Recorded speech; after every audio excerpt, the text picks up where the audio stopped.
انسان اگر اپنی لائف کا انالیسس کرے تو کئی دفعہ ایسا ہوتا ہے کہ اس کی زندگی میں کچھ ایسی سچویشنز آتی ہیں، کوئی ایسے واقعات ہوتے ہیں، کچھ ایسے حادثات ہوتے ہیں جن کے ہونے کی وجہ سے انسان کو محسوس ہوتا ہے کہ اس کی زندگی میں غم کی کیفیت آ گئی ہے۔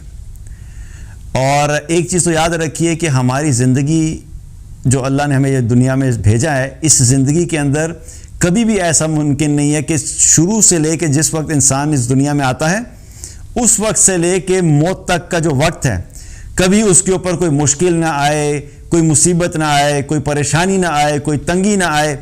یہ ہو کے رہے گا۔ اللہ نے دنیا میں انسان کو بھیجا ہی کس لیے؟ امتحان کے لیے۔ یہ امتحان کی جگہ ہے۔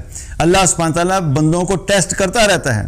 کسی کا ٹیسٹ اینڈ ٹرائل زیادہ ہوتا ہے، کسی کا کم ہوتا ہے، کسی کی ڈیوریشن زیادہ ہوتی ہے، کسی کی ڈیوریشن کم ہوتی ہے، کسی کے امتحان کی انٹینسٹی بہت زیادہ ہوتی ہے، کسی کے امتحان کی انٹینسٹی تھوڑی کم ہوگی۔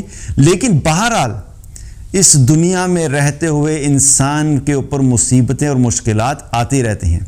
اب ہمارے پاس دو راستے ہوتے ہیں۔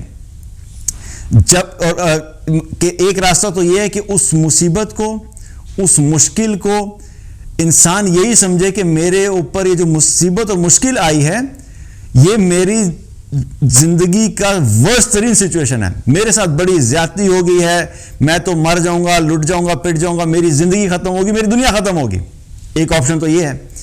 دوسری آپشن کیا ہے کہ اللہ سبحانہ تعالیٰ نے ہمیں جو خوبصورت دین دیا ہے، اس دین کے اندر اللہ سبحانہ تعالیٰ نے ایمان والوں کی ہر اچھی نیکی کا بدلہ بھی اجر کی صورت میں رکھا ہے، اور اس کے اوپر ہر آنے والی مشکل کا بھی اللہ تعالیٰ بدلہ ہی دیتا ہے، اور وہ بھی اجر ہی ہے۔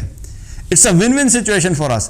اگر ہم یہ سوچ کر لیں کہ جو بھی مشکل آئی ہے، جو بھی غم آیا ہے، اس کے بدلے میں اللہ سبحانہ تعالیٰ میرے آخرت کے درجات کو بلند ہی کرتا ہے، تو انسان کے لیے اس غم کی کیفیت کو ہینڈل کرنا آسان ہو جاتا ہے۔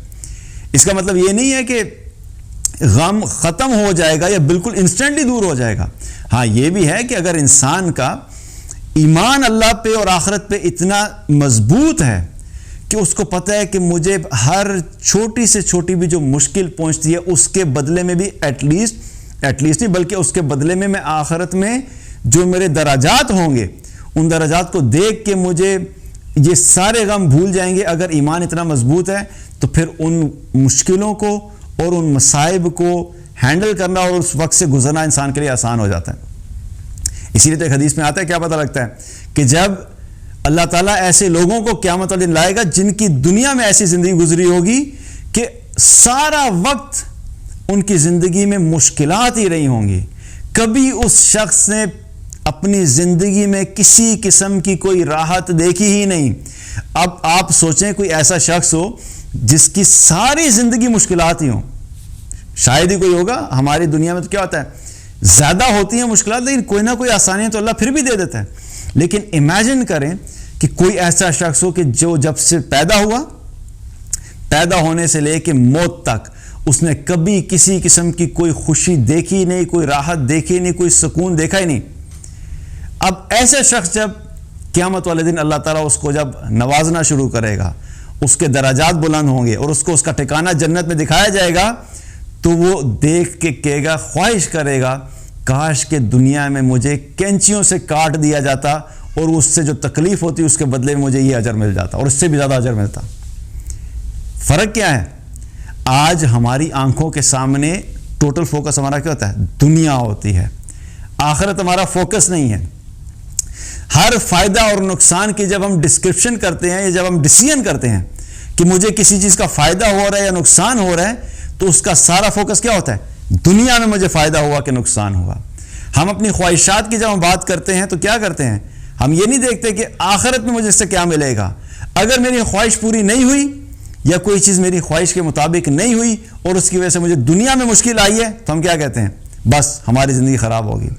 تو مین ہمارا ایک اور ریزن کیا ہے کہ ہم دنیا اور آخرت کا جو کمپیریزن ہے اور جو اس کی حقیقت ہے اور دنیا میں آنے والی جو مشکلات ہیں ان کے بدلے میں اللہ نے آخرت میں ہمارے لیے اجر کیا رکھا ہوا ہے، جب وہ آنکھوں کے سامنے نہیں ہوتا تو پھر کیا ہوتا ہے کہ ہم دنیا میں ان مشکلات کو ہمارے لیے ہینڈل کرنا مشکل ہو جاتا ہے۔ اور حدیث سے کیا پتہ لگتا ہے کہ کسی قسم کی کوئی بھی مشکل جب انسان کو آتی ہے اللہ سبحانہ تعالیٰ اس کے بدلے میں اس کو اجر ہی دیتا ہے. ایک حدیث میں آتا ہے کہ اگر میں اپنے کسی بندے سے 2 محبوب چیزیں لے لوں, یعنی اس کی 2 آنکھیں لے لوں, تو اس کا بدلہ جنت کے سوا کچھ بھی نہیں ہے. اگر میں اپنے کسی بندے سے اس کا کوئی قریبی جاننے والا لے لوں تو اس پہ اگر وہ صبر کرے تو صبر کے بدلے میں اس کا جو اجر ہے جنت کے سوا کچھ بھی نہیں ہے. سبحان اللہ. اب اگر تھوڑی دیر کے لیے ذرا سوچیں کہ اگر آپ کو یہ کنفرمیشن دے دی جائے کہ جو آپ پہ مشکل وقت آیا نا, اس پہ آپ صبر کریں, اس صبر کے بدلے میں اللہ آپ کو جنت دے گا.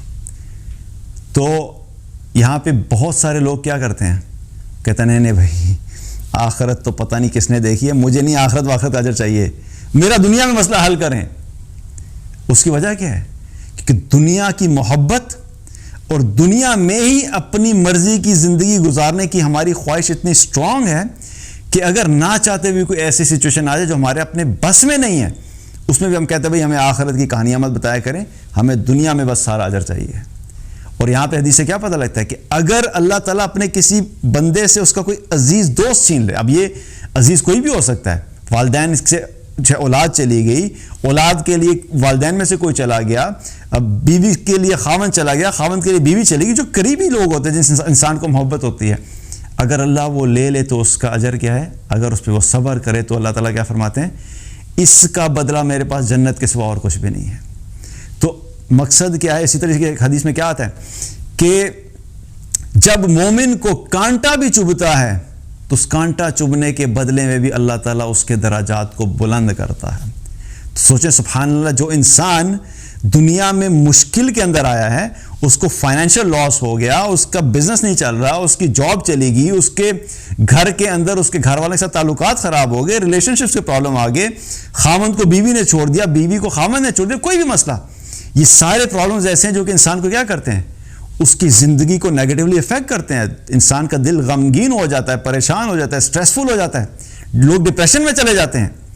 لیکن اگر انسان یہ سوچے کہ جو اللہ ایک کانٹا چبھنے کے اوپر میرا درجہ بلند کرتا ہے, تو کانٹا چبھنے کی تکلیف تو بہت تھوڑی ہوتی ہے, کیونکہ ایک ہے فزیکلی کسی جسم کو کوئی تکلیف پہنچنا, وہ بھی ظاہری بات ہے مشکل ہوتا ہے, ایسا نہیں ہے کہ وہ آسان ہے. لیکن جو انسان کو ایموشنلی تکلیف پہنچتی ہے, کہ انسان کو جو غم کی کیفیت ہوتی ہے, کسی قریبی جانے والے کے چلے جانے سے جو نقصان ہوتا ہے, اس میں فزیکل کوئی نقصان نہیں ہوتا, لیکن کیا ہوتا ہے, دل بے چین ہو جاتا ہے, دل میں غم ہوتا ہے, دل بالکل, لوگ اکثر یہ کہتے ہیں نا میرا دل بیٹھے چلے جا رہا ہے, میرے دل کو سکون نہیں آ رہا. تو یہ دل کے اندر جو غم ہوتا ہے اور بے چینی ہوتی ہے, وہ کبھی کبھی انسان کے جسم کو پہنچنے والے جو چوٹ ہوتی ہے, جو زخم ہوتا ہے, اس سے کئی زیادہ ہوتا ہے. تو جو اللہ ایک کانٹا چبھنے کے اوپر آپ کے درجات کو بلند کر رہا ہے, تو جو اتنی مشکل سچویشن سے گزر رہا ہے, تو آپ سوچیں کہ اس کے بدلے میں اللہ آپ کے آخرت کے درجات کو کتنا بلند کر رہا ہے. اگر ہم اپنی صرف اس سوچ کو کنٹرول کر لیں, یہاں پہ اب ساری گیم کیا ہے, مائنڈ کنٹرول کی گیم ہے. کیونکہ بہت سے لوگ کیا کرتے ہیں, جب زندگی میں پرابلمز آتی ہیں, ان کا سارا فوکس کانسٹنٹلی اس کو سوچنے میں گزر جاتا ہے. اور میڈیکلی بھی کیا چیز پر پروو ہوا ہے کہ جب انسان کسی ایک چیز کے بارے میں کانسٹنٹلی سوچتا رہتا ہے نا, اگر وہ نیگیٹو ہے تو نیگیٹو سوچ انسان کو کانسٹنٹلی مزید ڈپریشن میں لے کے جا رہی ہوتی ہے. آپ اس چیز کو بہت زیادہ سوچنے کی وجہ سے آپ اپنا نقصان خود کر رہے ہیں. اس کا سلوشن کیا ہوتا ہے, یہ جو پھر ڈفرینٹ قسم کی میڈیسنز دی جاتی ہیں, اور ایسی میڈیسنز دی جاتی ہیں جس میں انسان سوتا چلا جاتا ہے. اس میں ہو کیا رہا ہوتا ہے, اس کے مائنڈ کے اندر وہ جو لوپ چل رہا ہے نا نیگیٹو تھاٹس کا, اور وہ نیگیٹو تھاٹس اس کو کانسٹنٹلی ڈپریشن کی موڈ میں لے کے جا رہی ہیں. یہ میڈیسنز کیا کرتی ہیں, اس کو سلا دیتی ہیں. سلانے کی وجہ سے کیا ہوتا ہے کہ اس کے مائنڈ کے اندر وہ جو تھاٹ پروسیس کانسٹنٹلی چل رہا ہے, اس کو بریک ملتی ہے. جب وہ بریک ملتی ہے تو وہ جو کیمیکلز اس سوچ کی وجہ سے, نیگیٹو سوچ کی وجہ سے جو کیمیکلز باڈی کے اندر ریلیز ہو رہے ہوتے ہیں, جو اس کی باڈی کو نیچے لے کے جا رہے ہوتے ہیں, وہ کیا کرتے ہیں, وہ اس کو ڈپریشن میں لے کے جاتے ہیں. وہ کیمیکلز ریلیز ہونا بند ہو جاتے ہیں جب انسان میڈیسنز لیتا ہے. تو یہ تو میڈیکل سولوشن ہے. تو اگر مائنڈ وہ سوچنا ہی بند کر دے تو کیا ہے پھر آپ کو میڈیکیشن کے اوپر بھی جانے کی ضرورت نہیں ہے.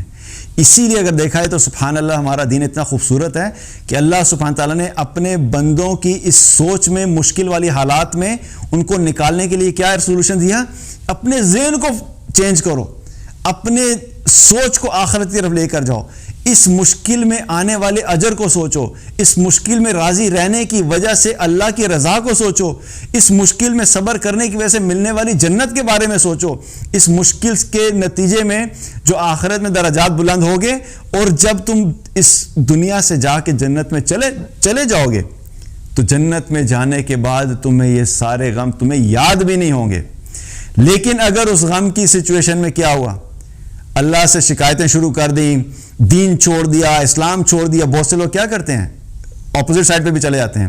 جب دنیا میں ذرا سی مشکل آتی ہے تو کیا کرتے ہیں؟ بجائے اس کے کہ وہ اللہ کے قریب ہوں، کچھ لوگوں کے ساتھ یہ بھی ہوتا ہے کہ وہ اللہ سے اور دور ہو جاتے ہیں. پہلے نماز پڑھتے تھے، جاب چلے گی، کہتے ہیں ابھی اب میں نماز نہیں پڑھوں گا. کیوں؟ میں نے اتنی نمازیں پڑھی تھیں تو میں تو اللہ کو راضی کرنے کی کوشش کرتا، تو اللہ کو یہ خیال نہیں آیا معاذ اللہ کہ یہ میری جاب کی کم از کم سیکیور کر دیتا، تو میں نماز پڑھنا چھوڑ دوں گا. تو یہ نیگیٹو تھاٹس انسان کو کئی دفعہ انسان کو اللہ سے بہت دور بھی لے جاتی ہیں. تو انسان کو کیا کرنا چاہیے کہ یہی سوچنا چاہیے کہ اللہ سبحانہ تعالیٰ نے جو مجھے سچویشن دی ہے، اس سچویشن میں اللہ میرے آخرت کے درجات بلند کرے گا اور مجھے اجر ضرور دے گا. جب اس سوچ کو اگر ہم کنٹرول کر لیں گے تو کیا ہوگا کہ وہ ہمارے جو ایک اندر دل کے اندر جو خوف کی کیفیت ہے اور غم کی کیفیت ہے وہ کیا ہو جائے گی؟ وہ کم ہونا شروع ہو جائے گی. اور بار بار آخرت کے بارے میں سوچنا، اللہ کے فیصلے پر راضی ہونا، یہ انسان کو اس مائنڈ سیٹ سے اور اس موڈ سے نکال دیتا ہے جو کہ انسان کو کانسٹنٹلی نیگیٹو سوچنے کی وجہ سے اس کے اندر جو غم کی کیفیت ہوتی ہے.